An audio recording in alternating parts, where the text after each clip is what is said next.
आज हम लेकर आए हैं आप लोगों के लिए एक नया और अनोखा मैकेनिकल टूल।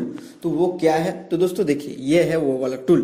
तो अगर आप लोगों को इसका नाम पता है तो वो पहले कमेंट कर दो, और अगर नहीं पता है तो जल्दी से हमारे चैनल को सब्सक्राइब कर दो। इसको हमारा लोकल लैंग्वेज में यानी बंगाली में कहते हैं टोपना, और इसको हिंदी में क्या कहते हैं वो मुझे मालूम नहीं है, वो भी कमेंट कर देना। अभी आते हैं इसके एक्चुअल नेम पे। तो इसका एक्चुअल नेम है पंच। अभी आप लोग इसको टाटा वाला पंच मत समझ लेना। तो दोस्तों, इसका जो नाम है वो हम लोग जान लिए हैं। अभी हम लोग इसका काम को भी जान लेते हैं। तो इसका एक्चुअल डेफिनेशन क्या है वो भी थोड़ा हम लोग जान लेते हैं। तो इसका डेफिनेशन है, a punch tool is a hand held tool use to create holes, mark location and make shapes on metals. मतलब ये एक ऐसा टूल है जिसको हम लोग हाथ में पकड़ते हैं और एक दूसरा टूल से ही, जैसे कि हैमर हो गया, वो हैमर को लेकर इसके ऊपर हम लोग स्ट्राइकिंग करते हैं, और स्ट्राइकिंग करने के बाद इस टूल से हमारा निशान या फिर होल बनता है। तो हम लोग इसका नाम पता कर लिए, इसका जो काम है वो भी हम लोग पता कर लिए हैं। अभी आते हैं इसका टाइप्स के ऊपर कि ये कितना टाइप का होता है। तो ये तो होता है बहुत टाइप का, पर हम लोगों को यूजुअली 4 टाइप का ही ये मार्केट में बोलो, वर्कशॉप में बोलो, देखने को ज्यादातर मिलता है। तो वो 4 टाइप क्या क्या है? तो पहला है सेंटर पंच, दूसरा है प्रिक पंच, तीसरा है पिन पंच, और चौथा है ऑटोमेटिक पंच। तो अभी जान लेते हैं इस चारों टाइप्स के बारे में। तो सेंटर पंच क्या होता है? सेंटर पंच एक ऐसा टाइप का पंच है जो हम लोग यूजुअली ड्रिल करने से पहले उसको यूज करते हैं, क्योंकि अगर हम लोग बिना पंच की किसी भी चीज के ऊपर ड्रिल करना चाहेंगे या फिर करने जाएंगे, तब वो जो ड्रिल मशीन का जो वाइब्रेशन होता है, उस वाइब्रेशन के कारण वो ड्रिल बिट में भी वाइब्रेशन क्रिएट होता है। तो उस कारण जिधर हम लोग जिस पॉइंट में हम लोग होल करना चाहते हैं उधर ड्रिल यानी होल नहीं होता है। तो इसी प्रॉब्लम का सॉल्यूशन के लिए तो हमारे इंजीनियर ने ये पंच क्रिएट किया है। और सिर्फ ड्रिल करने के टाइम में ही नहीं, इसके अलावा और भी चीज़ों में हमारा ये सेंटर पंच यूज होता है। जैसे किसी एक मशीन को जब हम लोग असेंबल या फिर डिसेंबल करते हैं तब उसमें एक पॉइंट करना पड़ता है।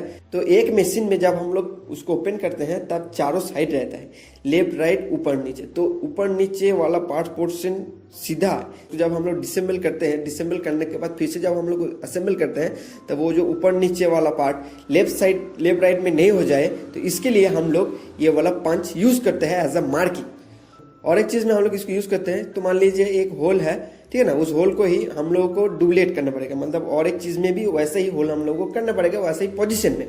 तो उस टाइम हम लोग क्या करते हैं कि सिंपली जो होल वाला जॉब होता है उस जॉब को हम लोग और एक जिसमें हम लोग को करना पड़ेगा तो उसमें रख कर इस सेंटर पंच से हम लोग उसके मिडिल में एक पंच कर देते हैं। तो हमारा क्या हो जाता है, तो वो जो होल्ड है वो सेम पोजीशन में दूसरा जॉब में हमारा हो जाता है। और एक बात जान लीजिए आप लोग दोस्तों, जो चारों टाइप का हमारा पंच है ना, इस चारों टाइप का पंच के अंदर हमारा जो सेंटर पंच है वही ज्यादा यूज होता है हमारा वर्कशॉप में। तो ये जो सेंटर पंच है ये बहुत ही एक इम्पॉर्टेंट पंच है। तो इसके बाद हमारा आते हैं प्रिक पंच। तो प्रिक पंच क्या होता है? प्रिक पंच एक्चुअली पंच करने के लिए नहीं होता है, वो सिर्फ होल करने के लिए होता है। ये पतला सा मेटल शीट के ऊपर हम लोग जब किसी होल करना चाहते हैं विदाउट ड्रिलिंग, तो ये वाला पंच यूज होता है। और ये जो प्रिक पंच होता है, ये प्रिक पंच बहुत ही शार्प होता है। और एक काम इसके यूज होता है कि जिधर जो रिपीट वाला ज्वाइंट होता है उस रिपीट वाला ज्वाइंट को ओपन करने के लिए ये प्रिक पंच भी यूज होता है। ये सेंटर पंच के बाद ये प्रिक पंच ही बहुत ज्यादा यूज होता है एक वर्कशॉप में। उसके बाद हम लोग आते हैं पिन पंच। पिन पंच में क्या होता है? पिन पंच एक ऐसा टाइप का पंच है जब हम लोग रिपीट मतलब पतला सीट के ऊपर रिपीट करना चाहेंगे, तब रिपीट के लिए हम लोगों को छोटा छोटा छेद करना पड़ेगा। तो वो छेद पहले, अभी तो ड्रिल हो गया है, ड्रिल से हम लोग कर लेते हैं। तो पहले क्या होता था कि ये जो पिन पंच होता है, इसको पिन पंच भी बोलते हैं किसी लोग, इसको पिन होल पंच भी कहते हैं, क्योंकि इस पंच से हम लोगों को जो मेटल सीट होता है उससे हम लोग एक छोटा सा राउंड शेप का होल बन जाता है विदाउट एनी बर्न। तो ये अभी उतना काम में नहीं आता है, क्योंकि हमारा जो वेल्डिंग मशीन हो गया ना वो बहुत ही अभी एडवांस लेवल का हो गया है। तो ये पतला पतला सीट में भी वेल्डिंग हो जाता है। तो ये जो पहले जमाने में था तब क्या होता था कि इस पतला सीट के ऊपर वेल्डिंग करने के लिए कोई मशीन वगैरह नहीं होता था, तब ये रिपीट करने के लिए ये पिन होल पंच बनाया गया था। तो अभी ये उतना काम का नहीं है, पर ये पहले जमाने में बहुत काम का था। ये सेंटर पंच से भी ज्यादा काम का था ये, ठीक है। तो इसके बाद हम लोग चौथा नंबर पे आते हैं ऑटोमेटिक पंच। तो तो ये ऑटोमेटिक पंच क्या होता है, ये ऑटोमेटिक पंच एक एडवांस लेवल का पंच है। तो जैसे मान लो कि ऐसा एक जगह है जिधर हम लोग पंच का निशान नहीं बना सकते, मतलब बना तो सकते हैं पर हमारा जो स्ट्राइकिंग करने वाला जो टूल है वो उधर नहीं जा पा रहा है। तो उस जगह में ये जो ऑटोमेटिक पंच है ये वाला काम में आता है। ये ऑटोमेटिक जो पंच है इसके अंदर एक स्प्रिंग और लीवर का मैकेनिज्म रहता है और इसके ऊपर स्ट्राइकिंग करने का कोई जरूरत नहीं है, क्योंकि इसके अंदर ही जो स्ट्राइकिंग करने का जो मैकेनिज्म है वो अंदर ही पूरा सेटिंग है।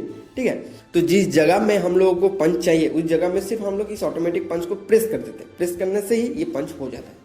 और एक बात दोस्तों, ये जो ऑटोमेटिक पंच है ना, ये ऑटोमेटिक पंच एक्चुअली सेंटर पंच है। इस सेंटर पंच को ही थोड़ा एडवांस लेवल में लेकर गए हैं और ये इसका काम भी सिमिलर ही है, पूरा same to same centre punch की तरह ही है।